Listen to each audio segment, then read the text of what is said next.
একজন মেধাবী স্টুডেন্ট এমনিতেই হয়নি। তুমি অনেক দিন ভাবো আমি তার মতো হতে চাই, তার মতো মেধাবী হতে চাই, কিন্তু সেটি পারো না। কারণ পরিশ্রম করতে সবাই পারে না। পরিশ্রম করার জন্য প্রচুর পরিমাণে উদ্যমী হতে হয়, প্রচুর কিছু স্যাক্রিফাইস করতে হয়।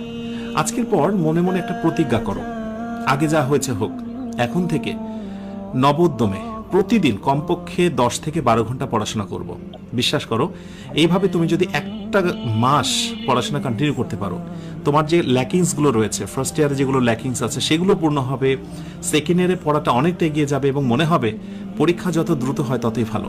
একজন মেধাবী শিক্ষার্থীর কাছে পরীক্ষা কোনো বিষয়ই না, কিন্তু যখন তুমি উইক মানি স্টুডেন্ট হয়ে যাও, পড়াশোনা অত ভালো থাকে না, তখন পরীক্ষা যেন তোমার কাছে এক অন্যরকম ভয়ঙ্কর বিষয়। ইনশাআল্লাহ আশা করি তুমি যথেষ্ট সচেতন এবং সচেতন হবে। একজন মেধাবী স্টুডেন্ট এমনিতেই হয়নি। তুমি অনেক দিন ভাবো আমি তার মতো হতে চাই, তার মতো মেধাবী হতে চাই, কিন্তু সেটি পারো না। কারণ পরিশ্রম করতে সবাই পারে না।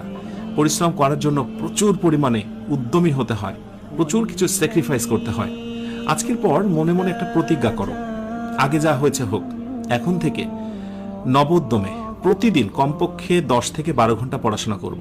বিশ্বাস করো, এইভাবে তুমি যদি একটা মাস পড়াশোনা কন্টিনিউ করতে পারো, তোমার যে ল্যাকিংসগুলো রয়েছে, ফার্স্ট ইয়ারে যেগুলো ল্যাকিংস আছে সেগুলো পূর্ণ হবে, সেকেন্ড ইয়ারে পড়াটা অনেকটা এগিয়ে যাবে এবং মনে হবে পরীক্ষা যত দ্রুত হয় ততই ভালো। একজন মেধাবী শিক্ষার্থীর কাছে পরীক্ষা কোনো বিষয়ই না, কিন্তু যখন তুমি উইক মানি স্টুডেন্ট হয়ে যাও, পড়াশোনা অত ভালো থাকে না, তখন পরীক্ষা যেন তোমার কাছে এক অন্যরকম ভয়ঙ্কর বিষয়। ইনশাআল্লাহ আশা করি তুমি যথেষ্ট সচেতন এবং সচেতন হবে। একজন মেধাবী স্টুডেন্ট এমনিতেই হয়নি। তুমি অনেক দিন ভাবো আমি তার মতো হতে চাই, তার মতো মেধাবী হতে চাই, কিন্তু সেটি পারো না। কারণ পরিশ্রম করতে সবাই পারে না। পরিশ্রম করার জন্য প্রচুর পরিমাণে উদ্যমী হতে হয়, প্রচুর কিছু স্যাক্রিফাইস করতে হয়।